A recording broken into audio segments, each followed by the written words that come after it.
Ko Felix, kita itu harus jadi Islam yang seperti apa? Karena sepanjang aku belajar lagi nih ya, kan setelah selesai kuliah dengan Ko Felix, aku mengalami beberapa perjalanan lagi dan belajar lagi. Kalau menurutku ada 3 Islam di Indonesia. Yang pertama, Islam KTP.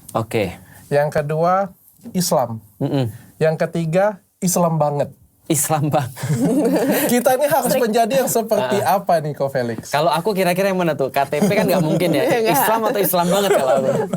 Ya, Islam ini apa ini maksudnya? Mungkin gini ya kalau aku permudah ya. Yang menarik adalah ketika Rasul mengatribusi atau memberikan semacam kayak tanda-tanda bahwa orang itu Islam atau tidak. Itu Rasul ternyata memberikan daripada efek, bukan daripada klaim daripada orang itu. Contoh misalnya ya, Rasul setauku ya tidak pernah ngasih tahu bahwasanya Islam itu adalah diatributkan pada sholat misalnya. Tidak itu dulu. Atau Islam itu diatributkan pada berapa banyak dia hafal Quran. Tidak itu dulu. Tapi atributnya Islam yang ketika Rasul katakan itu justru yang paling minimal kata Rasul adalah orang yang bisa menyelamatkan Muslim yang lain daripada omongannya dan dari tangannya.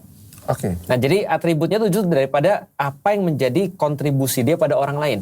Setidaknya Rasul katakan kalau kamu nggak bisa ngasih manfaat, Muslim yang paling minimal adalah yang nggak ngerusak.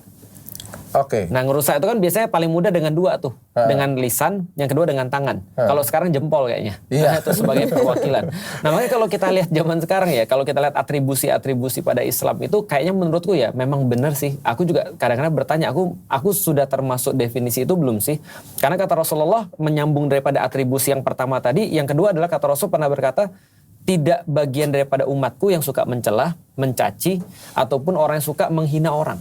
Nah artinya kita lihat, oh berarti Muslim nih benar-benar omongannya harus dijaga ya, sebelum dia nunjukin yang lain. Ataupun suatu waktu Rasul pernah ditanya, mungkin gak seseorang tuh masih Muslim kalau dia berzina? Kata Rasul mungkin. Jadi ada orang yang masih Muslim walaupun dia berzina. Apakah ada seorang Muslim tapi dia mencuri? Iya, tetap dia Muslim walaupun dia mencuri. Tapi dikatakan pada Rasulullah, apakah seorang Muslim itu bisa berbohong? Rasul bilang enggak. Itu adalah artinya seorang Muslim itu, dia bisa jadi seorang pencuri, bisa jadi seorang misalnya pezina, tapi kalau dia berbohong, dia tidak. Artinya itu yang paling minimal tuh. Oh, yang paling minimal jangan berbohong. Jangan berbohong.